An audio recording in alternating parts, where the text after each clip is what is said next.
Hoje eu quero falar com os irmãos a respeito, né, do amor como um fruto supremo do Espírito Santo.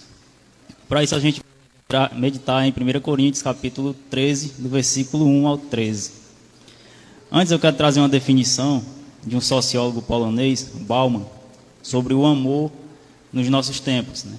O que é o amor para nós e o que é o amor bíblico. Que ele diz o seguinte: ele desenvolveu a ideia de que o amor, nossos relacionamentos matrimoniais, laços familiares, tornam-se cada vez mais descartáveis, conforme a vida exige mais praticidade, ou seja, prática, né? Dedicação ao outro. E ao mesmo tempo em que queremos nos relacionar, não queremos. É como se quiséssemos estar em um relacionamento e ao mesmo tempo não estar. Ou seja, não queremos assumir um compromisso, né, de se relacionar com o próximo, dedicando-se a ele. Então, para nós, o amor é um sentimento, né, para a nossa cultura, para os nossos tempos, para esse mundo que nós estamos inseridos, a gente enxerga o amor apenas como um sentimento. Mas no contexto bíblico, o amor nada tem a ver com sentimento, tem a ver com atitudes, ações, serviços. Cristo nos mostrou esse amor quando ele entregou-se à morte de cruz para nos salvar da condenação eterna. Ele manteve-se fiel e obediente a Deus em todo o tempo. Ou seja, Cristo ele amou na prática. Ele exerceu a prática do amor em serviço. Então a gente vai fazer a leitura, 1 Coríntios, capítulo 13, do 1 ao 13. Ele diz: ainda que eu fale a línguas dos homens e dos anjos, se não tiver amor, serei como bronze que soa, ou como símbolo que retine.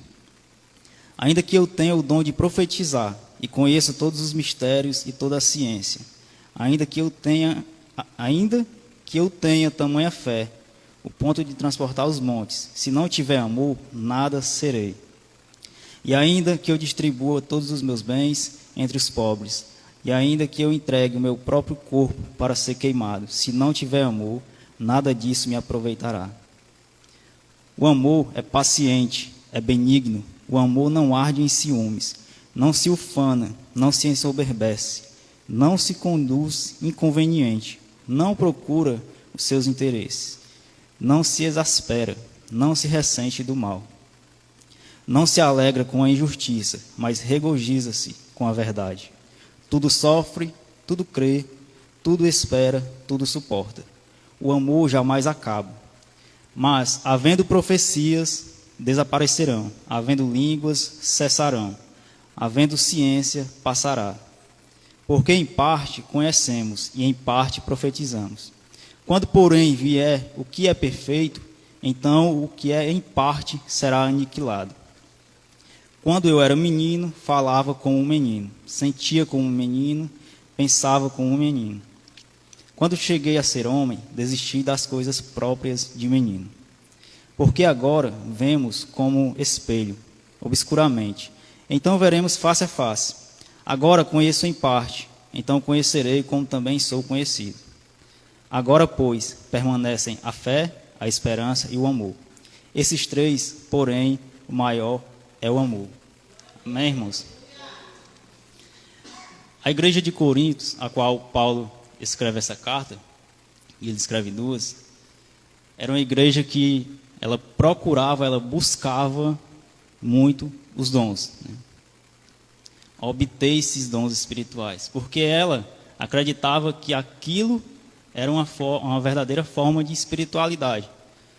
Porém, Paulo ele procura trazer a igreja para o caminho certo, para o que é correto. E o que é mais importante do que todos esses dons, que é o amor, como a gente leu aqui. E é o que ele mostra no capítulo 12, no versículo 31, que ele diz: e eu passo a mostrar-vos ainda um caminho soberano e excelente. O amor bíblico. Paulo fazia isso porque a igreja de Corinto apesar de buscar os dons espirituais, era uma igreja muito problemática. Parecia a igreja dos nossos tempos, né? A igreja em todos os tempos ela teve essas dificuldades, esses problemas. Ela era uma igreja dividida, no capítulo 11, versículo 17 em diante. Nós vemos isso quando os irmãos se reuniam na ceia, havia uma divisão de classes sociais dentro da igreja. Era uma igreja que tinha problema de imoralidade. Tem um caso relatado onde o filho de um homem ele adultera com a sua madrasta. Havia irmão processando irmão nos tribunais públicos, né? Então havia muitas dificuldades morais e espirituais na vida da igreja de Corinto, embora tivesse uma boa teologia. Paulo não faz exortação acerca da teologia de Corinto, tinha um bom ensino. O problema era a relação dos irmãos entre si. Por isso Paulo escreve para chamar a igreja do caminho errado que ela estava seguindo para o mais excelente, que é o amor, que era o que estava faltando naquela igreja. Faltava amor entre os membros e dos membros para com Deus, né? Porque a nossa relação ela é horizontal, né? Nós nos relacionamos uns com os outros para que esse relacionamento ele suba na vertical até Deus em forma de adoração, como o Samuel já bem falou aqui hoje. Então Paulo ele vai listar 3 coisas para destacar a importância do amor em contraste com os dons espirituais. Primeiro ele diz, só o amor no final é o que conta, do verso 1 ao 3.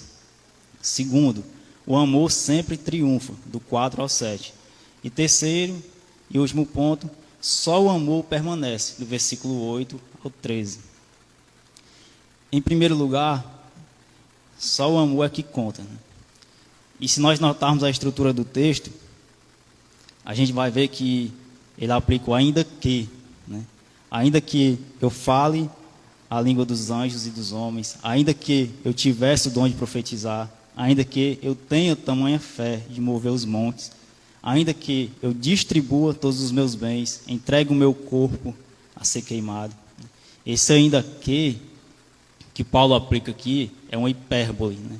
É o que a gente usa para dar ênfase a um exagero, a uma coisa exagerada, né? Paulo não está dizendo que todas essas coisas existiam, né? Que todas essas coisas aconteciam ou acontecem. Paulo está dizendo que, ainda que todas essas coisas existissem, ainda que os homens falassem a língua dos anjos, ainda que profetizassem, ainda que entregassem o seu corpo a ser queimado, sem amor, de nada servia, para nada seria aproveitado. Então, no verso 1, 2 e 3, ele apresenta isso. Por que todas essas coisas de nada servem se não tiver amor? Porque as motivações delas podem ser erradas. Podem ser motivações de interesses próprios. E não motivações de glorificar a Deus e de gerar mútua comunhão entre os irmãos. Então, o que conta no final é o amor.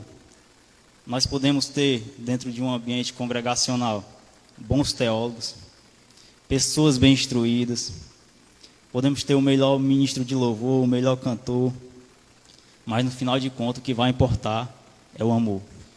Todas essas qualidades, esses dons de nada servem sem o amor. E sempre lembrando que o amor citado aqui é o amor de serviço, sacrificial. Nada tem a ver com sentimento, com emocionalismo. No versículo 1, ele fala, né, que se não tiver amor, serei como o bronze que soa, ou como o símbolo que retine. Se não tiver amor, você é como o símbolo que retine. O que isso quer dizer? Que você faz muito barulho, mas que você é oco por dentro. Se não tiver amor, de nada lhe adiantará, de nada lhe aproveitará, nem nesse mundo e nem no mundo vindouro. Então, aquela igreja, ela estava indo por um caminho errado, não por buscar os dons, né? Não há nenhum problema em buscarmos os dons espirituais, Mas o problema da igreja é que ela buscava os dons, mas negligenciava o amor, negligenciava a comunhão entre os irmãos. E a igreja hoje, ela não é diferente nesse aspecto. A gente vê até de forma bizarra a maneira como as pessoas buscam os dons. A igreja também preza por coisas boas nos nossos tempos, né? Como o estudo, a doutrina. Nós temos bons teólogos, mas nós acabamos falhando no mais importante, que é a missão do amor, que é o serviço. E isso é bem claro no meio da igreja brasileira. Quando eu falo igreja, eu me refiro à igreja de maneira geral, né? A segunda parte, do versículo 4 ao 7, ele vai falar que só o amor triunfa, só o amor vence no final.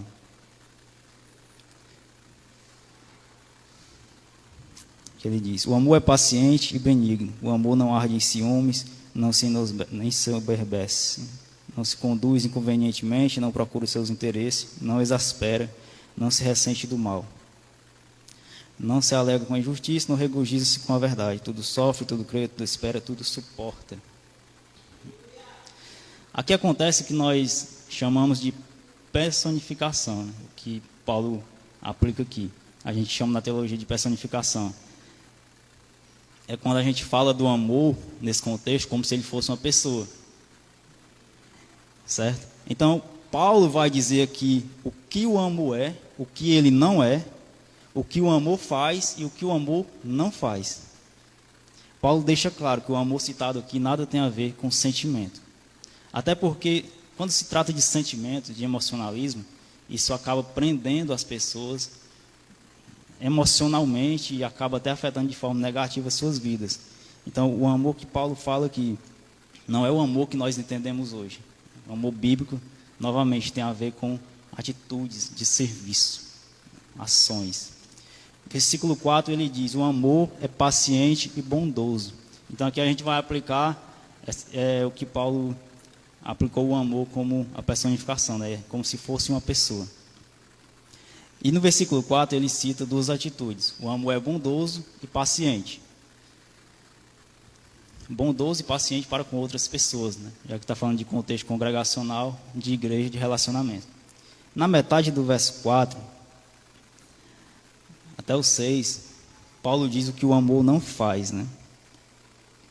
O amor não se arde em ciúmes, o amor não se envaidece, o amor não é orgulhoso, não se conduz de forma inconveniente, não busca os seus interesses, não se irrita, não se ressente do mal. Paulo está dizendo que quando esse amor realmente existe, as pessoas não tomam esse tipo de atitude umas com as outras. Por exemplo, o irmão não sente ciúmes ou inveja quando ele vê o seu próximo prosperando, seja financeira ou espiritualmente. Pelo contrário, devemos nos alegrar disso. Então, esse amor bíblico, ele representa isso. Ele não se envaidece da sua vida financeira, ele não se envaidece da sua vida espiritual.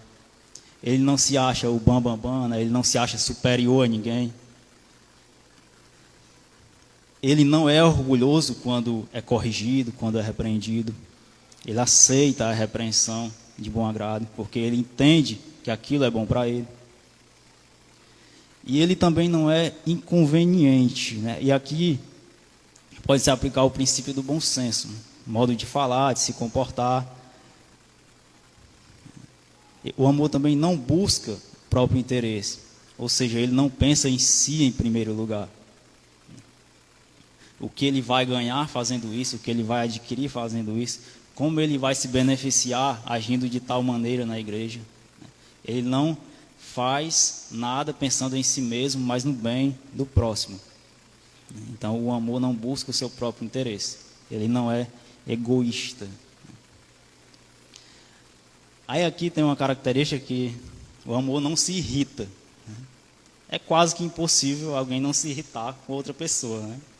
Mas o não se irrita que Paulo fala aqui, não é isso de não se irritar facilmente com alguém, mas é de não se irar facilmente, né? Não é aquela pessoa conhecida por ser reclamona, né? Aquela pessoa que de tudo reclama, que tudo está errado, que é mal-humorada, né? Então, o amor que não se irrita aqui é esse. No 5, ele diz que o amor não se ressente do mal que eles fazem. Nesse mundo, de alguma forma, seja de forma consciente ou inconsciente, alguém vai nos fazer mal. Nós sofreremos com a maldade de alguém e nós também faremos mal a alguém, né? Os relacionamentos são assim. Não existem esses perfeitos. Eu sou ferido, mas eu também firo. Disso eu tenho certeza. Então, seja de forma intencional ou não, machucaremos uns aos outros.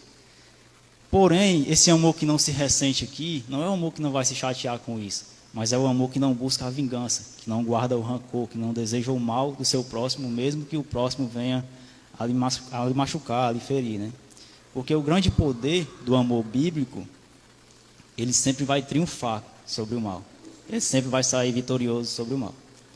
No verso 6, ele diz que o amor não se alegra com a injustiça, mas tem prazer na verdade. Amar não é fazer vista grossa, amar não é encobrir os erros de alguém.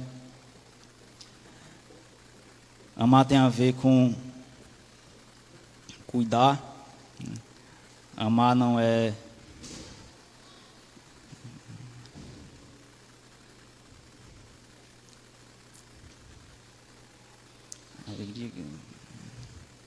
Bom, então o amor não é fazer vista grossa, não é encobrir os erros de ninguém. O amor é pregar a verdade. O amor sempre irá triunfar e promover a verdade de maneira correta. O amor, ele não vai cometer erros e encobri-los. O que o amor faz? Final do verso 6. Ele se regozija-se com a verdade, né? Ele se alegra com a verdade instruída, com a verdade dita e praticada. A consequência desse amor sempre é a prática, o final dele sempre é a prática. O amor tudo sofre. No verso 7. Significa dizer que o amor ele sofre humildemente. Nós temos os exemplos de Jó, o exemplo de Jesus Cristo. Jesus Cristo sofreu a humilhação até a morte de Cristo, de cruz, sendo que foi exaltado no final. Então o amor ele sofre humildemente, sabendo que, mesmo em meio a esse sofrimento, o Senhor ele controla todas as coisas. Ele está no controle dele. E o amor tudo crê. Ou seja, o amor ele espera o melhor das pessoas. O amor, ele não é aquela pessoa que fica desconfiada o tempo todo. Ele acredita nas pessoas. Ele acredita que as pessoas são capazes de fazer o bem e não somente o mal. O amor tudo crê nesse sentido de acreditar no próximo. Tudo espera. O amor não é pessimista. O amor tem perspectivas nas coisas boas, tem expectativas naquilo que é bom. Ele não é ilusório.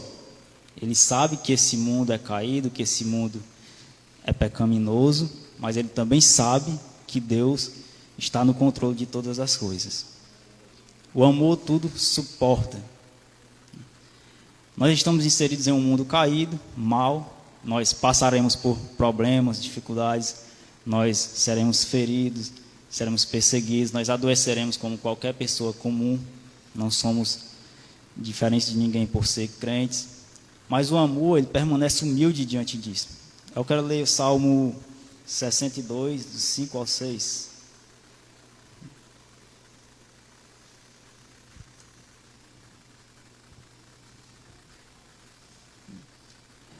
Descanse somente em Deus, ó minha alma, dele vem a minha esperança. Somente Ele é a rocha que me salva. Ele é a minha torre alta, não serei abalado. Amém? Então esse é o amor que tudo suporta. Tudo suporta humildemente, tudo suporta crendo no socorro que vem de Deus. E o último ponto que Paulo aborda, que é do verso 8 ao 13, eu vou fazer a leitura. O amor jamais acaba, mas havendo profecias desaparecerão, havendo línguas cessarão, havendo ciência passará, porque em parte conhecemos e em parte profetizamos. Quando, porém, vier o que é perfeito, então o que é em parte será aniquilado. Quando eu era menino, falava como um menino, sentia como um menino, pensava como um menino. Quando cheguei a ser homem, desisti das coisas próprias de menino. Porque agora vemos em espelho, obscuramente. Então veremos face a face. Agora conheço em parte. Então conhecereis como também sou conhecido. Agora, pois, permanece a fé, a esperança e o amor. Esses três, porém, o maior destes é o amor. Só o amor permanece. Paulo está mostrando à igreja que o melhor caminho para resolver todos os seus problemas, todos aqueles conflitos, aquelas separações, a busca pelos dons, negligenciando o que é mais importante, é o amor. A solução para isso é o amor, é a prática do serviço, das boas ações e atitudes. Porque ele é superior aos dons espirituais. Porque ele faz, porque ele não faz, porque ele é e não é. Na eternidade, experimentaremos todo esse amor por parte de Deus sem nenhum impedimento.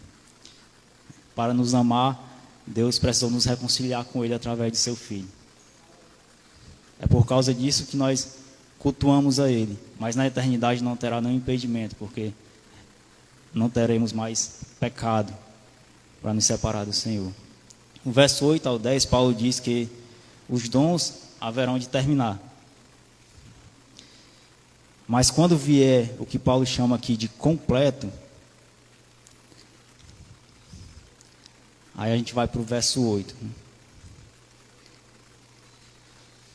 O amor jamais acaba. E aí ele vai falar que os dons haverão de desaparecer.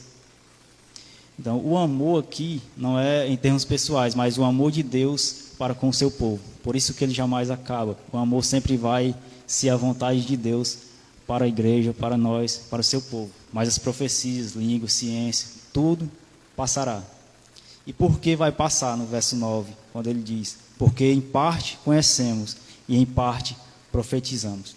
Porque o nosso conhecimento aqui, ele é incompleto, ele é ilimitado. O que nós temos é o que Deus nos concede por parte do Espírito Santo e por parte da revelação das suas Escrituras. A revelação que Deus nos dá, ela é suficiente, mas não é completa, não é total. A Bíblia é suficiente, mas ela não é completa. A Bíblia, ela é toda a verdade, mas ela não é a verdade toda. Para os irmãos entenderem, para não pensar que eu estou falando heresia. A Bíblia, ela é toda a verdade, mas não é a verdade toda. Por exemplo, nós temos conceitos psicológicos hoje, da ciência, que não estão no contexto bíblico, porque foram escritos em períodos diferentes da história. Então a Bíblia não vai falar sobre psicologia, mas hoje nós temos a ferramenta da psicologia como a graça comum de Deus, né? Então é isso, ela é a verdade toda de Deus para as nossas vidas. Ela é a nossa regra de fé e prática, que nós devemos exercer para viver uma vida reta e santa diante de Deus. Então no verso 10, quando vier o que é completo, perfeito, o que é em parte, incompleto será aniquilado, não existirá mais. Então Paulo está dizendo que chegará um que é completo, que é perfeito, e que é o próprio Jesus Cristo. Então ali não haverá mais a necessidade dos dons espirituais. Verso 11, ele vai falar quando ele era menino, falava como menino, agia como menino. E esse é um estágio da igreja, tanto naquele período, a igreja de Corinto, como é um estágio da igreja hoje. A igreja, ela tem esses comportamentos infantis. Nós vemos isso o tempo todo. É só você entrar em um Instagram da vida, que você vê coisas absurdas. E no nosso próprio meio também vemos, né? Nós não estamos isentos disso porque não somos uma igreja perfeita. Então, o que Paulo está dizendo aqui, quando Cristo vier, quando o que é perfeito vier, essa igreja, ela passará a ter maturidade espiritual. No seu comportamento, ela passará a ter maturidade espiritual. Até lá ainda agiremos como meninos. Ainda cometeremos muitos erros. Ainda falharemos bastante. Mas um dia ele virá e tudo isso mudará.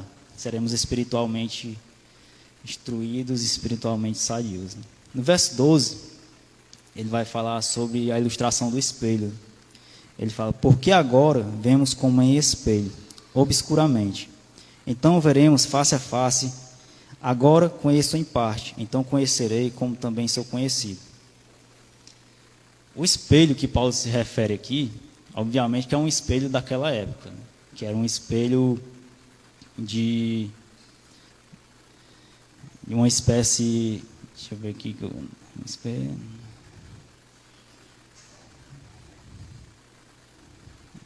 era um espelho de bronze polido, né? Que a imagem ela era embaçada, não refletia bem, ela era manchada. Hoje nós olhamos em frente ao espelho e vemos o nosso reflexo, né? Perfeitamente, mas naquela época não.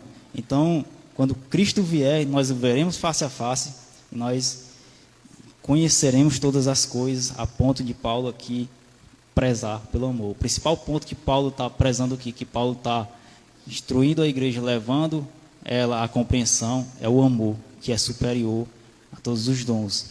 No versículo 13, ele diz: agora, pois, permanecem a fé, a esperança e o amor. Esses três, porém, o maior destes é o amor. Coloca em Hebreus 11:1.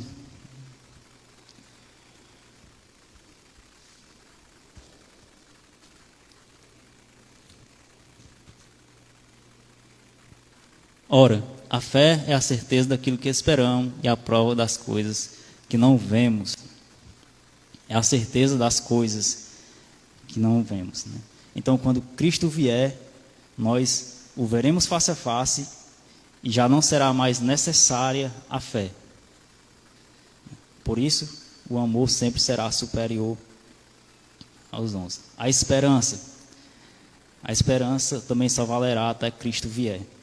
No grego, esperança, e nesse próprio texto de Hebreus, ela vai especificar isso. É a certeza, a convicção. Então, nós temos essa esperança, nós temos essa certeza e essa convicção de que Cristo virá. Então, quando Ele vier, também não há mais necessidade de esperança. Mas o amor continuará hoje e quando Cristo vier. Por isso é o amor maior de todos. Então, esse deve ser o foco da igreja. O amor, o perdão, a comunhão, o diálogo, a transparência, a humildade. É sermos maduros espiritualmente para nos relacionarmos como igreja, como família da fé. O amor é serviço. O amor é o fruto do Espírito para todos. O amor, ele não ama somente aqueles que o amam. Do caso contrário, não seria nenhuma virtude. Amar somente quem eu amo não é nenhuma virtude. Então, o amor ele é concedido por Deus para todos e para que todos o pratiquem. Amém, irmãos? Essa é a palavra. Que Deus abençoe a todos. Louve o Senhor com as palmas.